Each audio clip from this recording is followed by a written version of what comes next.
Welcome to the Infinite Jungle. On today's episode, I am going to be talking about the main takeaways of All Core Developers Consensus Call number 143.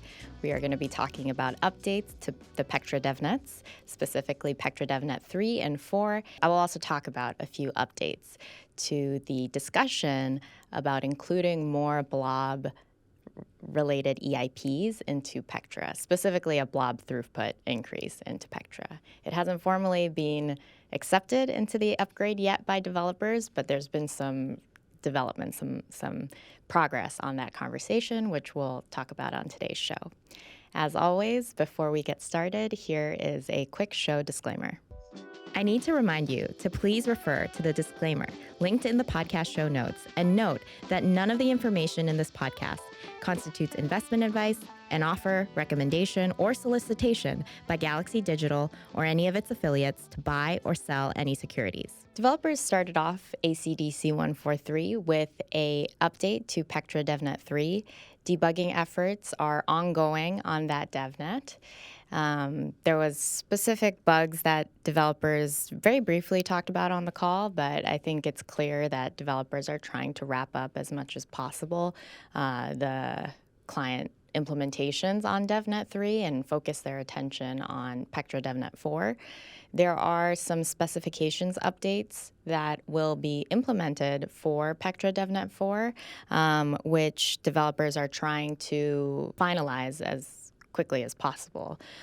So while the debugging efforts are happening on Pectra Devnet 3, developers spoke a bit about the outstanding issues and outstanding decisions that have to be made by developers to finalize the specifications for Pectra Devnet 4. And the last I checked, there are 13 outstanding issues that developers need to address in order to launch Pectra Devnet 4.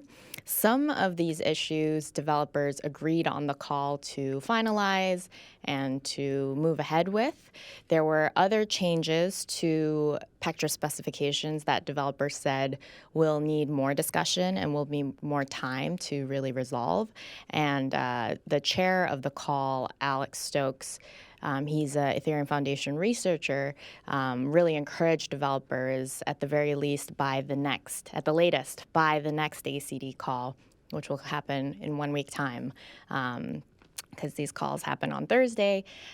He had kind of urged developers to try and resolve some of these discussions by next Thursday. And if you're listening to this episode is coming out on Tuesday, so within 2 days' time. And who knows? The developers have these Thursday calls where they make lots of decisions about the Ethereum protocol and upgrade progress. But very recently, developers have started to do Monday testing calls as well. So there is a possibility that developers may move ahead on some of these outstanding issues through the Monday testing call, but it remains to be seen. There are quite a few open issues. Kind of seems unlikely that developers will be able to launch Pectra Devnet 4 by the next ACD call. That was the initial goal that developers had set out with on the last ACD call. But that's a little bit of a progress update on how Pectra Devnet 3 and Devnet 4 is going. Developers also briefly talked about progress on PeerDas. As a reminder, PeerDas is now no longer in Pectra. It is not going to happen in the next, likely, I would say, 6 months. PeerDas is the update to Ethereum that will allow Ethereum to support more blobs, have a higher blob throughput. Blobs are transactions on Ethereum that can contain arbitrary amounts of data. Well, I guess I shouldn't say arbitrary amounts of data, but arbitrary types of data. And these transactions, these blobs, are heavily used by rollups, layer 2 rollups on Ethereum, so that they can commit batched transaction data to Ethereum. Of course, you can put any type of data in there, but it is generally designed, and developers envision the main use for blobs to be how rollups commit batch user transaction data from their layer 2 to the layer 1. And this is ephemeral data. This data gets pruned every, I think it was 2 weeks. I could be wrong. It could be 4 weeks. But anyways, I digress into what PeerDas is. Anyways, developers talked about updates to progress happening on PeerDas because that's what they want to focus on in the next upgrade after Pectra. The upgrade after Pectra is Fusaka, and developers have taken the overflow of the initial list of EIPs that was finalized for Pectra. The 8 EIPs that developers are going to be implementing in Pectra, there's about 12 others that they had initially thought that they were going to implement in Pectra. And that overflow of the 12 EIPs is now going into Fusaka. And so one of the updates was that the latest PeerDas Devnet is failing to reach finality or struggling to reach finality. This means that many of the validators on that DevNet are not able to sync to the chain, are not able to agree on the canonical chain. So quite a bit of debugging work is happening on the PeerDas DevNet. And I would imagine that developers, as they're focusing on Pectra, the focus and the amount of resources that they have to also divert their attention to PeerDas could be a little bit limited now that Pectra developers are trying to ship it on as fast of a timeline as possible. However, it is good to note that on these calls, developers are still making some progress on PeerDas for the upgrade after Pectra, and lots of debugging work is happening on the PeerDas DevNet. That's the latest update. Then developers started to talk about the proposal to include a blob throughput increase in the Pectra upgrade sooner rather than later. Of course, the major increase to blob throughput is coming with PeerDas. That is a shoo-in, at least for now, as of time of recording. These things change so rapidly when it comes to sometimes the decisions developers make about the priority for Ethereum. But for now, developers are planning on putting the PeerDas upgrade into Fusaka. But because Fusaka is likely not going to be activated on Ethereum anymore, within, say, the next 6 months, developers have been weighing this idea of putting a minor increase to the blob throughput in Pectra. And right now, the throughput is about 3 blobs, a target of 3 blobs per block, and developers are thinking of a very conservative increase to 4. And to this effect, because blobs make the size of blocks larger on Ethereum, and it makes these blocks heavier, weightier to propagate throughout the network, the kinds of validators that are running on very low resource hardware, the validators, the node operators on Ethereum that are connecting with not the top of the top, the best of the best bandwidth, they could see negative impacts from these kinds of blob increases. And so developers have been working on a new API method to the execution API, a new method to the execution API called engine get blobs v1. And this code change, this change to the execution API is intended to help validators with low resources, whether it be bandwidth, specifically bandwidth actually, these validators with operating on low bandwidth to be able to help them still propagate their blocks in a timely manner. Because if you are not able to propagate your block, or you create a block and that block gets reorged out of the chain, replaced by another block, or the network says that you missed, your set window of time to propose a block, that validator does not get the rewards, does not get the payout from the network for the work that they did. So this method, this engine get blobs v1, is a quote-unquote top priority that developers are working on right now to try and improve the ability of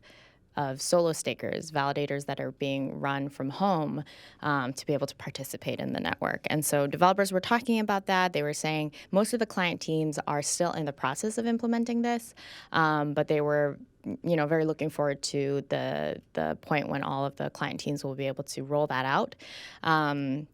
And they also discussed conversations about trying to get more data.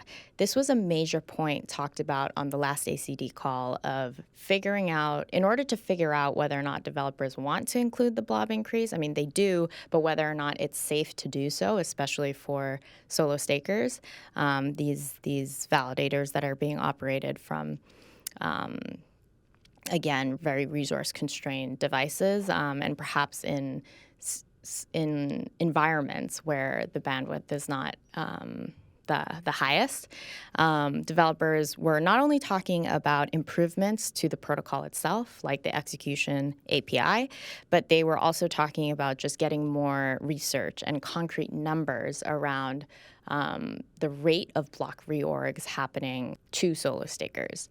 And if developers decide that these numbers and the research that they've done shows that solo stakers are already overwhelmed, already, barely able to connect to the network, barely able to perform their duties as a validator, then developers will choose not to increase the blob throughput in Pectra until PeerDas. And PeerDas is a little bit of a different type of increase to blob throughput. It's really not about it's not strictly about increasing the size of blocks in proportion to how much data is coming, but it allows this kind of sampling method where the amount of data that's being attached to the block, the amount of blobs that's being attached to the blocks increases by a very large amount, say like 20 more blobs, but that does not mean that the amount of data being propagated throughout the network also increases. The nodes have this ability to sample different parts of the blob and only consume and process like a very minimal part of the blob data. And in this sampling, there's this mathematic technique, I guess, that the more that you do sampling, you can become very sure that the entirety of the data was actually committed to the chain by the rollup, with something like 99.999% certainty. It's a lot of math. I mean, I don't confess to know all of that math, but that's the idea for PeerDas, and that is why there are some developers that are very concerned about prematurely trying to increase the blob throughput until the sampling techniques are ready to go in Fusaka. And so one of the takeaways from the last ACD call was this effort to really figure out how are blobs impacting solo stakers. And on this week's call, Ethereum Foundation researcher Tony, he shared some new empirical analysis that he's done. He didn't actually share the details of it on the call, but he shared in the Zoom chat that he's done some more work on the numbers and did some more analysis on the network. And I want to highlight it more on this call or on this show because while it wasn't a big part of the call, I do think that it's a big part of how developers are going to make their final decision on whether or not to include the blob throughput increase into Pectra. So Tony's analysis shows that indeed the reorg rate for solo stakers has actually gone down since Devcon. So Devcon was the upgrade where blobs were first introduced, and contrary to what some may have expected, the reorg rate for solo stakers has not actually increased since the introduction of Devcon. However, in absolute terms, the kind of blocks that solo stakers are usually building, which are locally built blocks that they themselves input in transactions from the mempool, take the blobs, attach it to the block. Locally built blocks, these blocks that are not being given to a validator through a third-party builder via an MEV relay. These locally built blocks have a 5 times more higher likelihood of being reorged out of the network than blocks that are built through and processed through a MEV relay. So that is obviously not good, the high reorg rate for locally built blocks. And Tony mentions in his analysis that it's very hard to pinpoint the exact reasons why this is. There's a number of possible reasons. For example, it seems as though locally built blocks on average seem to contain more blobs than the norm. There is also a possibility that MEV relays are more proficient at propagating blocks quickly throughout the network, whereas if you're building your block locally, it's basically up to you to propagate the block. And again, if you have very low bandwidth or if you're not able to process those and propagate those blocks fast enough, then you miss out on your window of opportunity to earn a reward for a block proposal. It could be various. It could be a lack of the appropriate hardware. And one of the things we talked about on the last episode of Infinite Jungle when I was doing the last call summary is that there's not really an understanding of what is the minimum requirement for an Ethereum validator. For someone who is at home, wherever you are in the world, what is like the minimum hardware and bandwidth requirements that you need to proficiently be able to operate a validator. And these minimum requirements are not specified.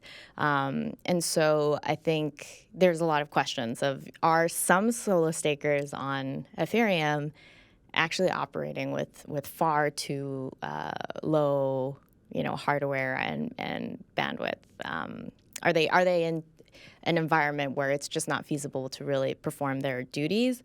And if so, then it makes sense that the reorg rate would be very high for them. But maybe they are, using the kind of hardware and the kind of bandwidth that is the norm for what developers expect. And if that's the case, then and they're still struggling to propose blocks, then that does mean that there's an issue, and that does mean that developers will need to probably put their foot off the gas pedal for increasing the blob count even more. And so developers on this week's call did talk about how difficult it is to really pinpoint what the heck is happening with solo stakers. And one of the reasons that Prism developer PeerDas was talking about was that the peer-to-peer architecture of public Ethereum testnets, Ethereum mainnet, of course, is very different from the kind of network of nodes that you could spin up for a Devnet. So while the ability for a Devnet, for a node on a Devnet to sync to the head of the chain, even the event of like a prolonged lack of finality, like let's just say something happens on the network where the node loses connection to the network and they have to resync to the chain, even though you might see and be able to benchmark like how well that node is able to resync to the chain on the Devnet, that doesn't necessarily inform how that same node would be able to resync on these other networks that are more like the public testnet for Ethereum, that is more reflective of the network of Ethereum mainnet. And it's difficult, of course, to be able to conduct the same experiments on a network that many people are using. You can't just kind of take down Ethereum mainnet for a couple of days or take down a highly used public Ethereum testnet that is used by application developers and whatnot to be able to just simply figure out, the bandwidth requirements or figure out, do all these tests on running a validator on a resource-constrained device. Which is why it's so the developers were talking about these various challenges to really getting all the data and getting all of this research. But the research is ongoing, and Tony shared some preliminary analysis. And I think the preliminary analysis does show that reorg rates are going down for solo stakers, but it does also show that in absolute terms, solo stakers really are at a disadvantage. And so I think the data is not actually clear. it doesn't show how developers should lean one way or the other, but I do get the sense from sentiment on the call that developers are leaning towards simply including it, including the blob throughput increase and including other EIPs related to how the blob fee market works on Ethereum. Finally, developers talked about spinning up a public Pectra Devnet in time for Devcon. Devcon is the Ethereum Developer Conference that is happening in Bangkok, Thailand this year. I will be going, so in case my Infinite Jungle listeners are also going, I'm very excited to meet some of you in person. So the idea is for this Pectra Devnet 4, once developers stabilize it, once it's launched, once all of the client implementations are found to be working, developers would like to use the Devnet 4 specifications and basically replicate a public testnet that developers at the conference can hack on. They can start using the new transaction type of EIP 7702, perhaps test out different wallet implementations utilizing that code change, start testing out their, if they're a staking pool or a liquid staking operator, try using the execution layer triggerable withdrawals, these new features on chain. So developers are kind of talked about how that would be a really nice to have and would like to aim to build and launch a public Pectra testnet in time for Devcon, which is happening on November 12th, starting November 12th. So that was some of the highlights from the call. As always, if you want the details of everything that was said, be sure to check out the full write-up in the show notes. I'd like to take some time in the last few minutes of the episode to talk about the timeline for Pectra and how to best go about understanding when Pectra may or may not launch. Because there's quite a few, I would say, stepping stones to, of course, the Pectra mainnet launch. So just going through the logic of how, at least I think about these development timelines, I hope will be helpful for other people trying to figure out when Pectra could actually go live on mainnet. So let's start with Devnet 4. Devnet 4 is very critical to figuring out when Pectra is actually going to launch on mainnet, and these kinds of estimations will change depending on when Pectra Devnet 4 actually launches. So developers said, let's try and launch Pectra Devnet 4 in 2 weeks' time. And this was last week. Based on the progress being made and that was shared on this week's call, it doesn't actually look like developers are going to be able to hit that target. But let's just say, for the sake of illustrating how I think about this, that Pectra Devnet 4 does launch next week. It launches in advance of next Thursday's ACD call. And then from there, that leaves developers at least about 4 weeks for developers to launch a public Pectra Devnet for Devcon. And this is a really important milestone because that's a ton more people using the code changes, identifying bugs, and a live version of the Pectra upgrade that people are interacting with. So assuming that Devnet 4 goes live next week, I think it is pretty sufficient an amount of time for developers to try and prep a version of Pectra Devnet 4 for public consumption and public use by Devcon, November the 12th. And then after that, it gives developers a lot more confidence about rolling out the Pectra code changes onto Ethereum public testnets like Sepolia, Holsky, because they've seen how Pectra works on a smaller testnet, a new testnet that they just spun up specifically for Devcon. And so you could see public testnet launches of Pectra happening in January. From then on, once the public testnet schedules are finalized, and assuming by then It's very actually rare that developers identify major bugs in the public testnet launch process of the upgrade. So once the public testnet schedule is up and running and is going, I think you will be able to.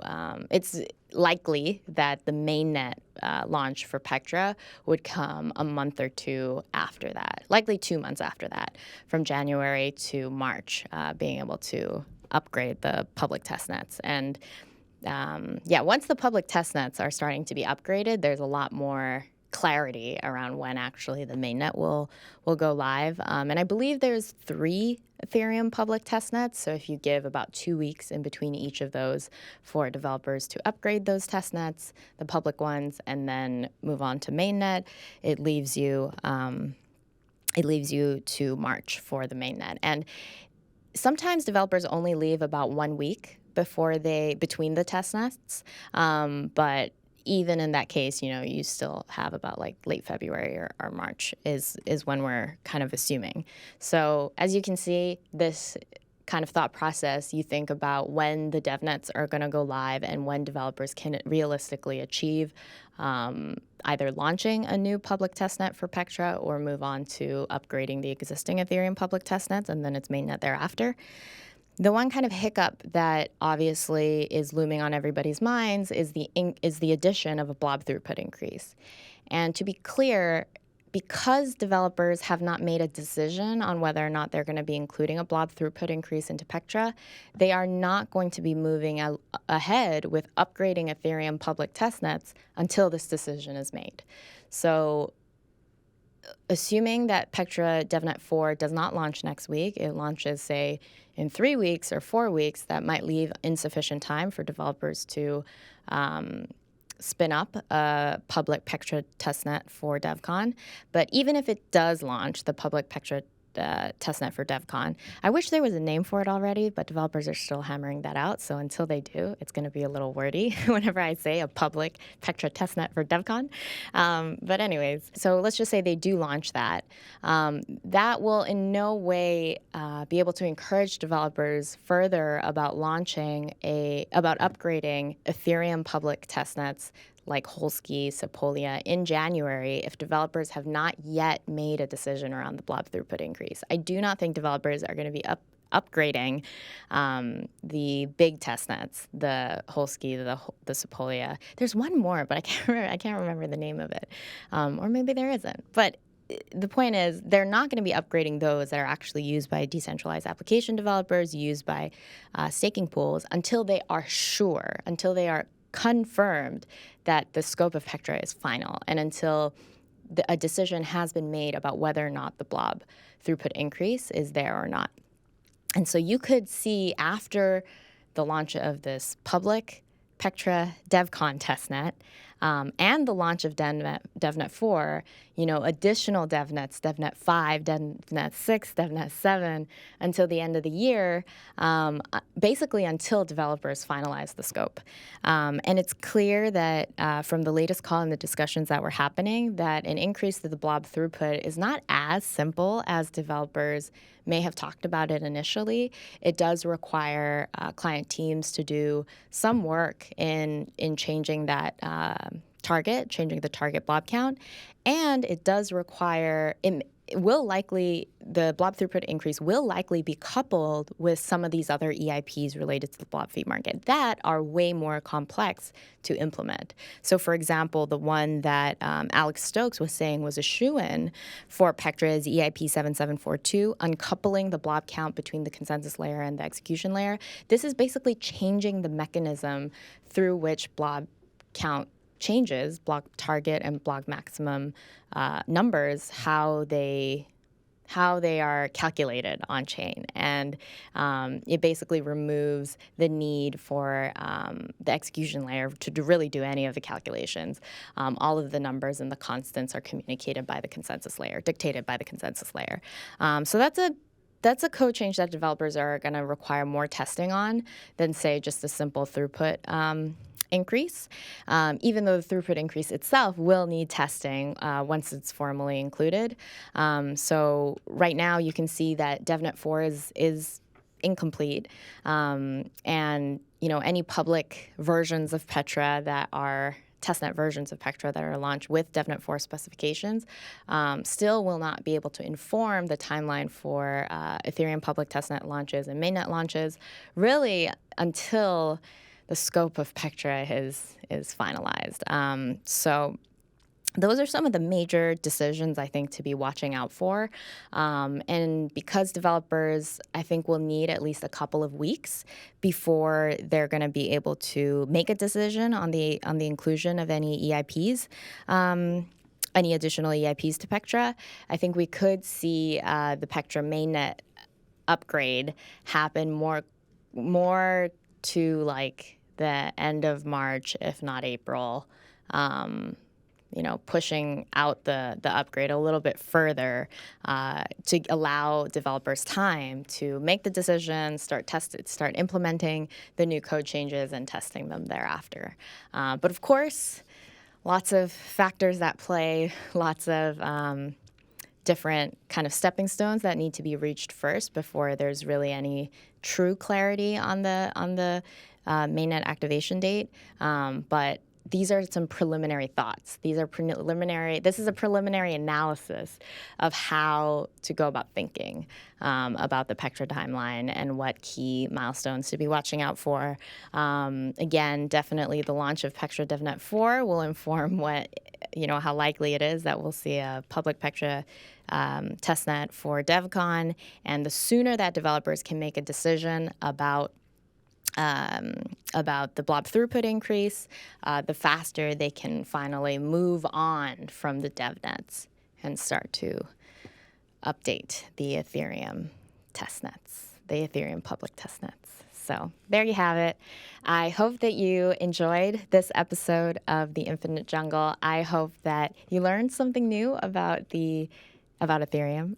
And I hope you will join me again for another episode of The Infinite Jungle. This week, tomorrow, I will be speaking with Nixo and with Yorick again to get a little update on the Ethereum staking ecosystem. So please do stay tuned for that.